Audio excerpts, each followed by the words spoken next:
G'day, friendos. Welcome in. This is a series that I like to call I Watch Bad Movies So You Don't Have to. Basically, I'm going to be going through important plot points of the movie. And I'll smash it all together in a 15-minute or as quick as I can segment so you don't have to go through the excruciating agony of watching paint dry. Even though paint drying possibly might have been more entertaining than a few points of this movie, but we'll get into it. The first movie we're going to be looking at is Run, Rabbit, Run. Run, little rabbit, run. But someday our two worlds will be one. It's an Australian independent movie that was brought out at the Sundance Film Festival at the start of 2023 and then went straight to the big screens of Netflix in June.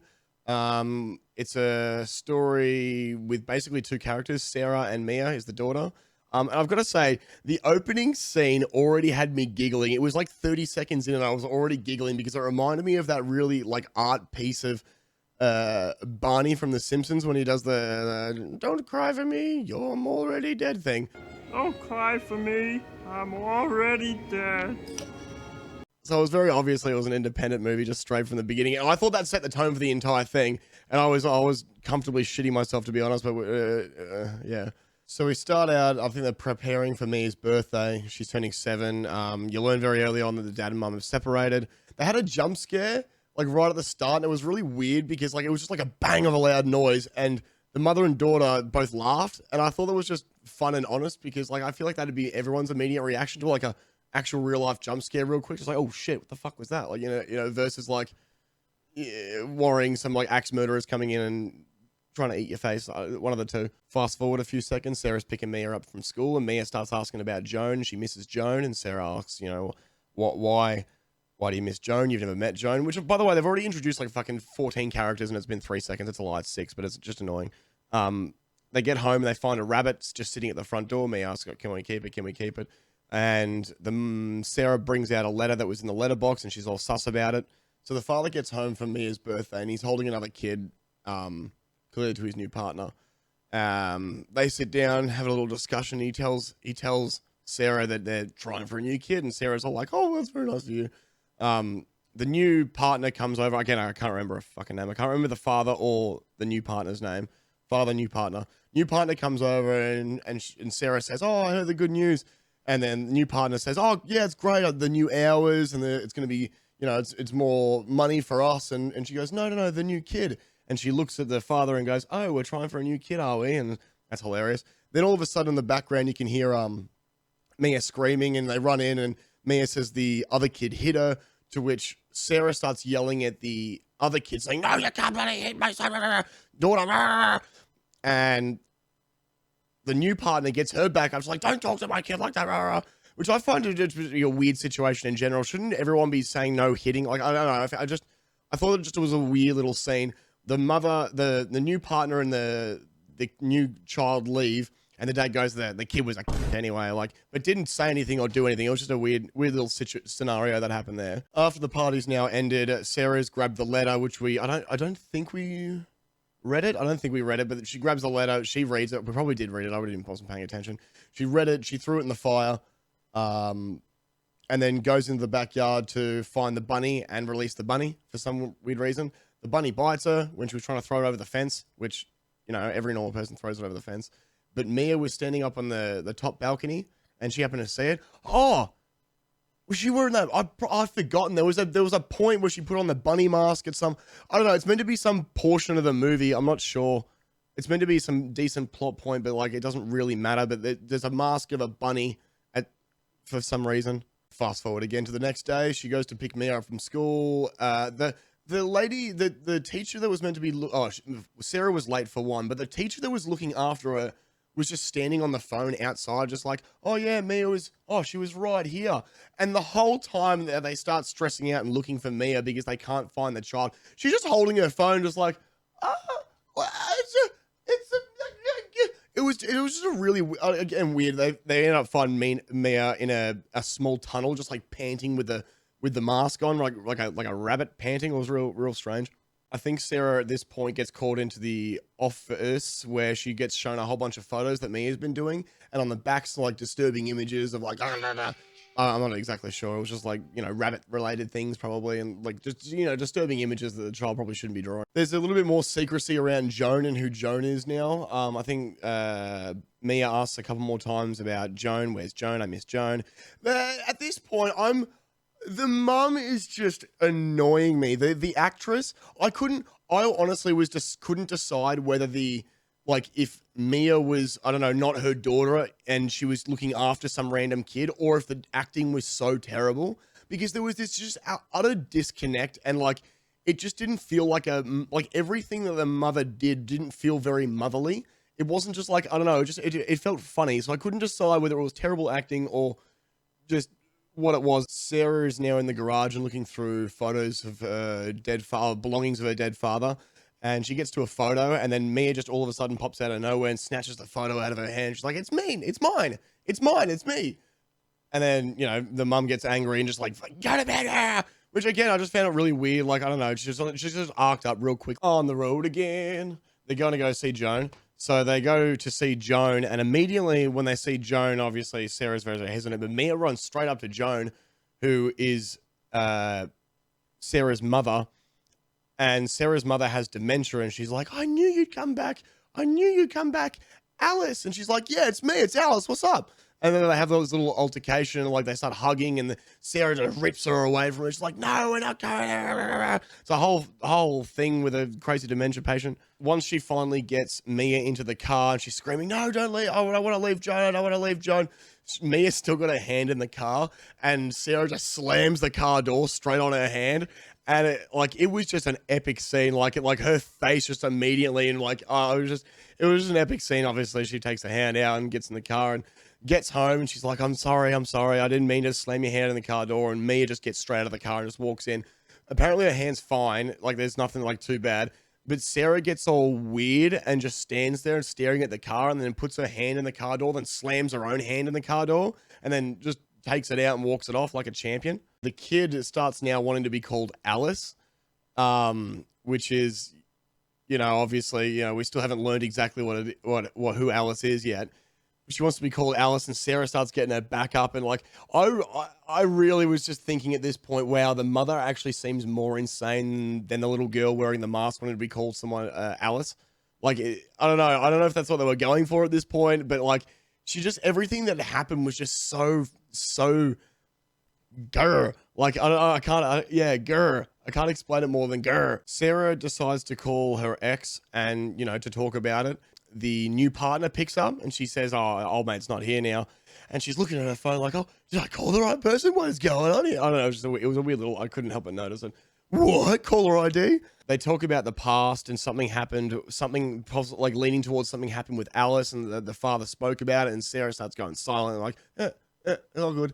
Yeah. Don't stress. No drama. We have now officially reached the halfway point of the movie, and I cannot believe how little has happened now. I paused it to look at it and gone, yep, it is actually the halfway point. We're there. Have I said anything of value? In your rambling, incoherent response, were you even close to anything that could be considered a rational thought? It's just no, I'm trying to give you the best parts of this thing to give you the storyline to it to a certain degree. I've left out a whole bunch, and the shit that I've left out is just so bad. Mia starts asking about death and, you know, what happens when you die. The mum doesn't really give any stern answers. Mia says, "But Grandpa used to say that you get reincarnated and da-da-da-da," which the mum just like, "Yeah, whatever, you fucking go to sleep." But I feel like we're leaning towards something because Alice reincarnation, you know, like it's trying to like put something together here, and the mum's just like, "Shut the fuck up. No one gives a shit." Sarah's father obviously has passed away, and the mother is in hospital. So they've gone back to the family house, and Mia's run straight into a bedroom and said, "This is my room. This is my room." So at this point I've clicked and gone, okay, Alice is Sarah's sister that's gone. And, you know, Mia's starting to think that, you know, she's the reincarnation of Alice to a degree for whatever reason. And then literally 2 seconds later, Mia starts saying, "I'm Alice. This is my room." And then the mum decides to tell her the story of Alice and what happened. You know, she went missing when she was 7, you know, the same age as you, yada, yada, yada. And you're like, okay, here we go. They've decided to go back to visit Joan. Again, Mia runs straight up to Joan, but Joan's lucid at this point, and she's like, "Hi." And she's like, oh, Mia, it's so nice of you to come. And she's like, no, I'm Alice. And starts getting her back up. Mia starts getting all angry. I'm Alice. I'm Alice. Like, no, you're Mia. What's going on? She's looking at Sarah. And then Sarah starts pulling Mia away because Mia starts getting all cray-cray. And then Mia just fucking roundhouse, whoosh, and smacks Sarah straight in the face. And I laughed so hard. It was just, I don't know, it was a good scene. I really did enjoy it. At this point, Sarah and Mia's descent into chaos starts going, but I couldn't tell whether that Sarah's character was meant to be crazy, it was bad acting, or it was just like a what's happening because of, you know, everything that's happening because of Mia is making her going a bit loopy. Mia trashes Alice's room for some reason. Sarah starts taking all the pictures off the walls. Sarah then leaves the kid by herself to go to a real estate, and I'm assuming to sell the house and get rid of the bad boy. She's 7 in a house that's not her own, by herself, just chilling. I was like screaming at the TV when she was at the real estate. What do your daughter's meant to be going insane. You're just like, I want to try to sell the house. Sarah then goes to visit Joan alone. And Joan is now not, she's now not lucid anymore. And she's saying, you know, Alice is going to come home. Alice is going to come home. And then Sarah just starts going, getting pissy. Your daughter's never coming home. Just fucking forget about her. And it's crazy because she's in a hospital with dementia. Like, settle. I couldn't understand that scene either. She leaves, comes home, and finds all the photos that are exactly that Sarah pulled down. All the photos are now back up. So Mia's obviously put them all back up. Mia's now missing. I believe she finds her in the back, big old section of the house. The backyard. She yells at her for leaving, which was absolutely insane again because she left her home by herself. She left her home and then she's like, oh, why'd you leave the house? I didn't tell you I was leaving, but you should have known that you should have just not done anything when, like, it was a silly little scene. And then bam, the fucking penny drops. Now, this is actually the best part of the movie where I actually sat up and was like, oh shit. Okay. That's where oh shit. The mum was the insane one. She wakes up in the middle of the night. Mia's screaming her little lungs out, and she runs in there, and she can see like that there's blood coming down her head. She's like, "Oh no, you've got a bloody heady! I gotta fix it for some reason." Runs back into the other room, comes back with a pair of scissors. I've got to cut your hair so I can see the wound, because obviously that's what you do. Starts trying to cut the hair, but in trying to cut the hair, she's slicing Mia, just slicing her up and like giving her a couple of cuts all over her arms and I think one on her head. And then Sarah comes back too and then realizes what she's done. And she's, I'm sorry, Mia, I'm sorry. Mia's obviously fucking freaking out at this point because her mum's just snapped and started attacking her with scissors basically during the middle of the night for no reason. Mia runs off. Sarah runs after her. Sarah goes down to the shed that she asked Mia, did you go to the shed? Did you go to the shed? And then she goes to the shed. Sarah's in the shed by herself. And there's the cupboard at the end of the shed, which you've seen a couple of snippets of randomly throughout the movie. But the shed's at the back. There's cupboards at the back of the shed. And she goes to the cupboard. And another little girl's in there, which, boom, is Alice.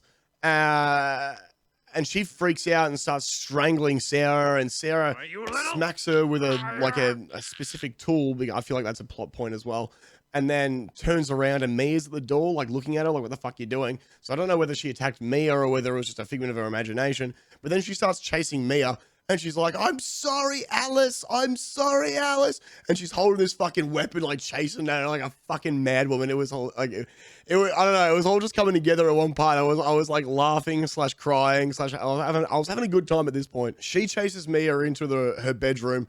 She accidentally slips and knocks herself out on something. I can't remember how it happened. But then she goes into a dream state where she was the one that killed Alice with a massive fucking plot twist. It wasn't really a plot twist. Like, I don't know. It all just happened in like literally, it was an hour and a half to get to here. And then this is all happened in like 5 minutes, like flat. That's it. 5 minutes. And it's all just like, so she's killed Alice. She's killed her sister when she was 7 years old. And you snap back to when they were both sisters and she beat her up and she threw off a cliff or some shit. The husband now comes home. The place is absolutely messed up. Sarah wakes up with doing the same drawing that Mia's been doing, except on the floor with a crayon that she's got all of a sudden. The place is a wreck. The husband and Sarah now start looking in the backyard for Mia, who's once again missing for obvious reasons.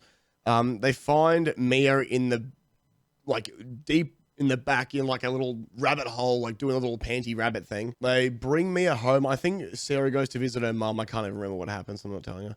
But Mia's then in her bed. The dad's sleeping in the same room in the corner. And Sarah comes home and gets in the bed with Mia, and she's like, sorry, I'm sorry for what I've done. And you can tell at this point that they've tried, like, Mia's now Alice, and Alice is now like, what did you do? Why didn't you tell something? And Sarah's like, because I was a monster. I didn't tell anyone because I was a monster. And then I'm assuming they all fall asleep for some weird reason, which I just found crazy. Like, the kid is literally like, the husband would have seen that there's slashes and cuts and everything, and they've just gone to bed in the same room together, in the same room. Like, no one's called the cops. No one's done anything. Anyway, Mia gets dragged out of the bed. Sarah wakes up.